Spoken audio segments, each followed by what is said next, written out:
Welcome to Ohio Roots, the official podcast of the Ohio Genealogical Society.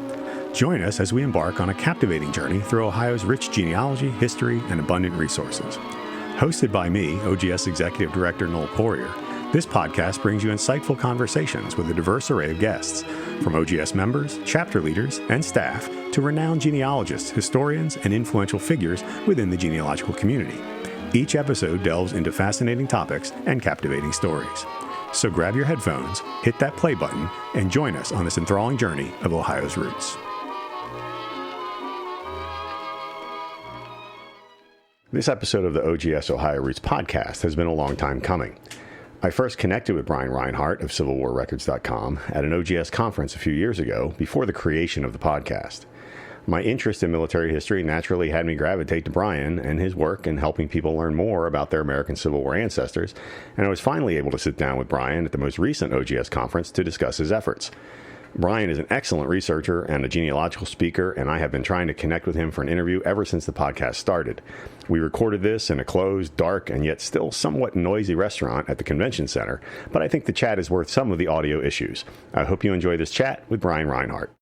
Well, I'd like to thank Brian for joining me in this empty, what do you call this place? Like a restaurant at the OGS Conference in Kalahari. I appreciate you taking the time this morning. It's early. I have my coffee. I don't know what you have, to join me for this episode of Ohio Roots. So thank you, Brian, for being here. Yeah, thanks for the invitation. I appreciate it. No, it's great. Finally, we got a chance to connect. I know, we've been talking about this for months. Yeah. So this is great. I'm going to start with a question I ask everybody on the podcast because everybody's either genealogists or historians or somehow tangentially related to what we do. Yeah.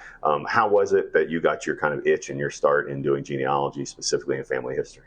Yeah. So I've told this story before, but when I was in college, I was supposed to be writing a research paper.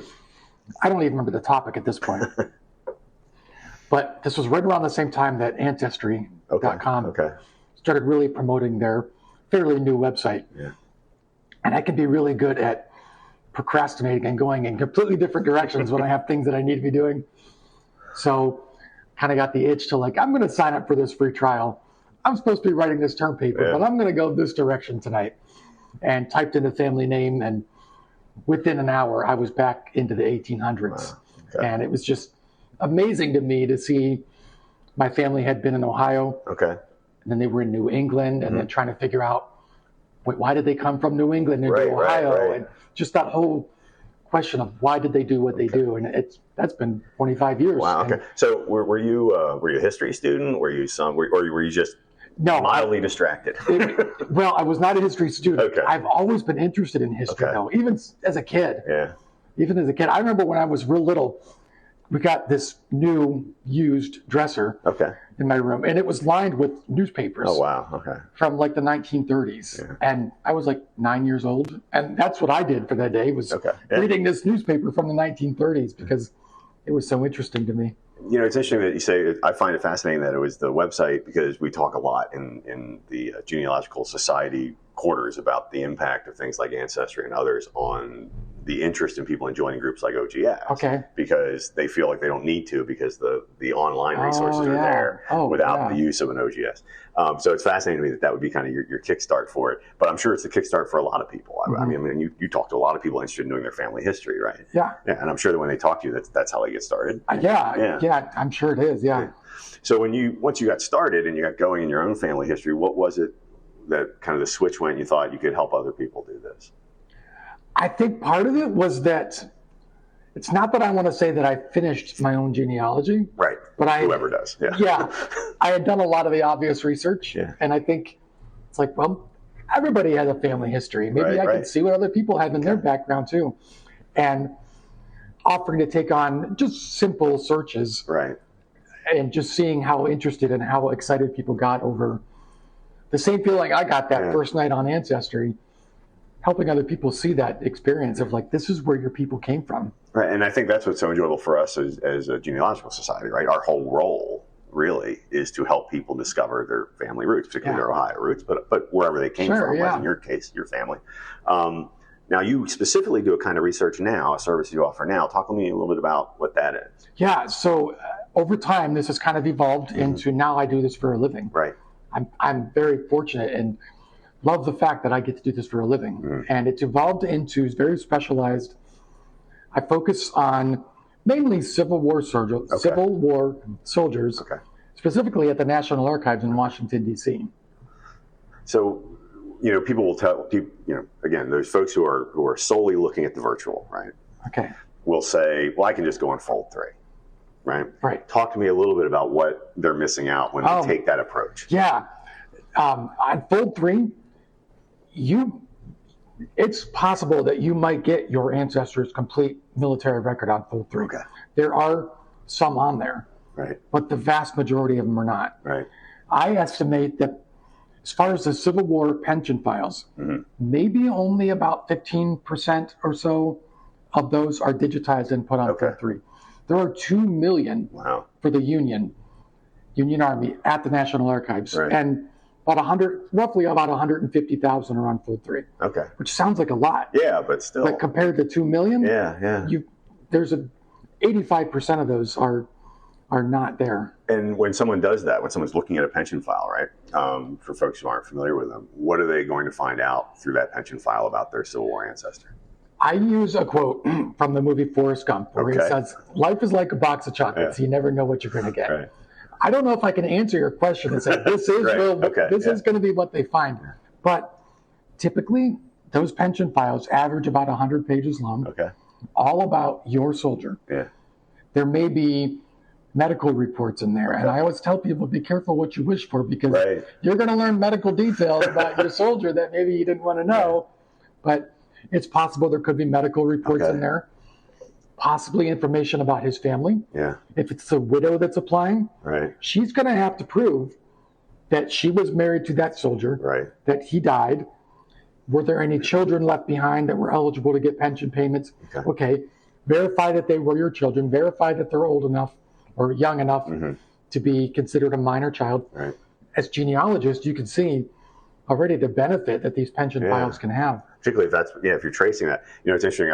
I'll share a story from a pension record of my ancestor. My third great-grandfather was in the 4th Delaware Infantry Regiment, and when in his older age, he was living in Trenton, New Jersey, and I found in his pension record a letter from his father-in-law written to the pension office. Now, Mr. Grandpa Murphy was still alive, but it was a letter from the father-in-law saying my great-great-great-grandmother, Grandpa Murphy's wife, had run off, and they were warning the pension office to not let her collect his pension anywhere else. Oh, wow. And they told the whole story of why she had run off. So to me, when people don't realize the stories that might be in there, that maybe have nothing to do with marriage, births, and deaths, but are just some great ways of coloring their ancestor. And that's a good point, because that if you get together with your extended family and they're like, "Oh, you're into family history, tell me a story." Right. That's what you're going to tell them. Right, exactly. You're not going to tell them "Oh, she was born in 1850." Yeah. You're going to tell her, "Oh, yeah, she ran off." Yeah. There was nowhere in my great-great-grandpa Murphy's ancestry chart, thing where it said wife ran off to try to steal his pension. Yes. So it's really neat to have that kind of stuff. So I think again, it gets back to why people need services like yours, and why they need services like professional genealogists sometimes. Yes. What other than pension records? What other records are found in those archives? For Civil War soldiers specifically, there are the pension files. There's also the compiled military service records. Okay. Let's talk about, what does that mean? Okay. Compiled, they're compiled from various sources that were in the War Department originally and now are at the National Archives, such as muster rolls, which were like roll call or like attendance sheets, basically. The information from these service records were taken from the muster roll. It's going to be, again, all about your soldier. Right. There's going to be information in there potentially if he was captured, like prisoner of war. Okay. There should be a write-up in there. Yeah. When was he captured? Where? Okay. Maybe where was he held? What was the final outcome? Yeah. Did he get released? Did he die in the prison? Right. There should be information in there about, did he desert? Okay. Was he killed? Did he get promoted or transferred? Right. You may get details like that in those too. So that would kind of give you an idea maybe of the steps where your ancestor was too, right? In their activity, right? Yeah. Yeah, you could be able to, it might not explicitly tell you he was at the Battle of Gettysburg. Sure, it might. Yeah. But you can also maybe piece together that, he was in this regiment in July of 1863. And I know that regiment was at Gettysburg, so you can get some indirect evidence. Hi, everyone. Noel Poirier here, Executive Director of the Ohio Genealogical Society and your host for the Ohio Roots podcast. Did you know you can help preserve the past and empower the future? Your donation to the Ohio Genealogical Society helps protect vital family history records and supports research for generations to come. Visit www.ogs.org/donate and give today. Thank you so much for your support. If you enjoy listening to the Ohio Roots podcast, we would really appreciate it if you could go to whatever platform it is that you listen and give us a good review. Reviews help us get more listeners and reach more people with Ohio Roots and what we're trying to do with the Ohio Genealogical Society. So please, leave us a nice review, and thanks for listening. When you've been doing this research for other people, maybe even for yourself, talk to me a little about some of the finds you found for people that just really kind of blew them away. I think some of the most interesting things that you can get sometimes, well, there's several directions I could go with that. It's not uncommon if it's a young soldier that was unmarried and died in the war, mm-hmm. a parent could potentially be eligible to receive a pension, potentially. Right. But they had to prove that they were financially dependent on their son before he died. One way that they would do that is they would submit letters that the soldier had written home during the war to the parents. And in the letter, the reason they submit the letter is it would say something like, "We're getting paid next week and I will send you home $10. Okay. They're submitting it for that reason, right. But that letter becomes now part of the pension file. Okay. So you are able now to read that soldier's own writing, mm-hmm. in his own words, his own experience, through his own eyes of what was going on during the war, what they were experiencing. Those are some of the best things that I found that for one of my great uncles. And in the letter, he was 19 years old, unmarried, and he's just talking about what's going on. And he signs off and he said, "Say hello to all my friends back home and all the pretty girls." Oh, nice. And it's just kind of like, he was a very normal boy that just wanted to go home. You know, and that's like one of the things I like to look at in my own historical research is looking at the lives of soldiers, particularly. Okay. And particularly those soldiers who die in combat. And I like to do that because they live such short lives.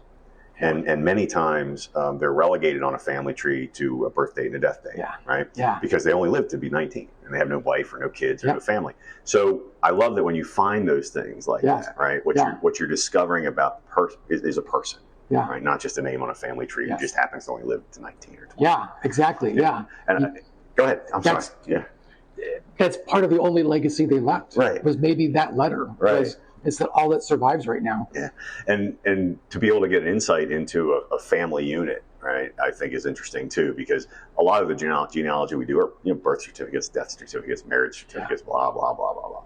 But when you get a letter like that in which you hear about the relationship between the mother and the father and the son and maybe siblings and maybe the pretty girls, it's kind of fascinating to paint a picture of a life.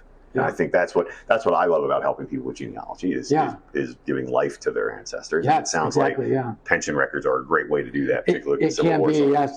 I found one time. It was for a soldier in the U.S. colored troops. Okay.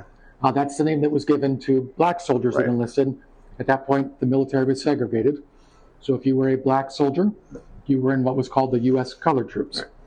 And in the letter, he talks about his life during slavery, the name that he used during slavery. Okay. But after slavery ended, they were able to choose their own last name. Mm-hmm. And the last name that he chose for himself, I think his first name was James, but he chose the last name Citizen. Oh, wow. And you could just really read into that the identity that was given to him throughout his life. Your identity is that you are a slave. Right. And in the eyes of the law, that's all that you are. Right. And then he became a soldier. And then he became a citizen. And then at the end of the war, he got to choose who he wanted to be. Right. And he was a citizen, and he chose that name for himself. I think it's interesting, too, because it gets to motivation in many ways, right? Not broad motivation of blacks during the Civil War era, but to that individual man. Yeah. Right? Yeah. His motivation to serve, and then he ends up, as a full citizen. I mean, that's a great story. Have there been particularly kind of heartbreaking stories you've come across in pension records? Oh, yeah. I can name a couple. I know that there was one. There's a list of records called casualty lists. Okay. And I was looking through there for one particular regiment and stumbled across this. It was a Wisconsin regiment. Okay. The casualty list would be written up, and it's not all-encompassing of every single person that was injured or whatever, but after the battle, sometimes they would write these up. And on the list, I noticed there was a list of men that were injured and a list of men specifically that were killed. Okay. And I mean, that's tragic in itself, but I looked at the date and it said April 9th, 1865, which if you realize the significance of that date, that is a date that Lee and Grant met and signed surrender papers to start the end of the war. Yeah. And these men were killed in battle on that day. They fought to the end. And I looked up some of the history of them, and some of them had been in service for 3 years and died on the last day. That's awesome. And I found another one where, again, it was a soldier in the U.S. colored troops that apparently had died in the war. Okay. And there was a letter that I found in a set of records from his mother writing to somebody in the War Department saying, "I've not heard from my son. Can you tell me what happened?" And it was a year after the official record said that he had died. It was a year later, and she was like, "Can you still have no idea. Can you confirm, where is my son? What happened?" And you're like, "I have the answer right in front of me. He died." And you've been waiting at home for him to come home, and he's not coming home. Oh my God. Now, we've talked a lot about Union records. Are there any Confederate records to be found? There are, but we've talked here about pensions and service records, so I'll address that. Confederate pensions do exist, but they are kept at the state archives, not the National Archives. The individual states, let's say like Louisiana or Alabama, they funded the pensions for those soldiers. If you think about it, the federal government was not about to be like, "Hey, thanks for your service in the Confederacy." They never had anything to do with those, so they did not end up at the National Archives. They ended up at the state archives. With the service records, those also exist. Those are at the National Archives, but the Confederate service records have all been digitized. So you don't need to go to the National Archives to get the Confederate service records. That's good. Can you tell people where they can find you if they wanted to reach out? On my website, easy enough to remember, civilwarrecords.com. You can go on there, and there's a place on there if you're interested in having me help you get your ancestors' records from the National Archives. You can order it directly through the website. There's a place on there that says, a tab that says, "What's available for my ancestor?" Type in, fill in the form, tell me the information you know, and we'll get back with you with, like, we looked in the index, here's what's available, here's what we can help you with. When you do that, when you get started with a potential client, how do you explain to them what they may not find? Because I know from the standpoint of research, a lot of times you might get paid to do research for somebody, and you have to come back to them and be like, "There's nothing there." Well, right. So I do my best to make sure that they realize going into it, this is what the index entries say is going to be there. And so if I look at the index and he's not in the pension index, I'm not going to pursue that. So I usually let them know. But I do also have to let them know sometimes when they tell me, "I am looking for the complete family history of my soldier with the photo and the name of his parents and grandparents." And I mean, maybe you'll get that, but probably not. So I do have to make sure people realize that these are amazing files. You may be able to, you may find that, but there's also a good chance that you won't. So make sure you set your expectations realistically. Well, I appreciate you taking some time this morning, because I think it's important, and we do this with a lot of folks who do genealogy. And when we talk to our audience and to our members and to our potential members, to understand that you can't find everything you need online. You need to go to resources like like the National Archives, like the OGS Library in Belleville, to really flesh out your family. So, Brian, thank you so much for joining me today. Thank you. On the High Root Pod. It was really a pleasure. I'm going to finish my coffee. I hope you get to wake up too. We're good. Thanks. All right, thanks, man. Well, I was so happy to finally be able to chat with Brian, learn about how he got his start and the kinds of things he does to help people with their Civil War ancestor research. It was also great to hear that he enjoys the stories, not just the facts that come out of the research that he does. That makes it all worth it to me. You can learn more about Brian and what he can do for you by visiting the website civilwarrecords.com. Civil War Records is all one word. Thank you so much to Brian for joining me, and thank you for listening to the OGS Ohio Roots podcast. Curious about your family's Ohio past? The Ohio Genealogical Society is your gateway to uncovering generations of family history. Whether you're a seasoned researcher or just starting your journey, the OGS offers expert resources, local chapters, exclusive online records, online and in-person programs, and a passionate community ready to help you. Join today and bring your family story to life, because your family's history matters. Visit ogs.org to start your discoveries. The Ohio Roots Podcast is brought to you by the Ohio Genealogical Society, the premier gateway for discovering your Ohio family history. Hosted by OGS Executive Director Noel Poyer and edited by Luke Poyer. Theme song is Beautiful Ohio, recorded by Bob Stanley and his orchestra in 1944. To learn more about joining the Ohio Genealogical Society, visit www.ogs.org.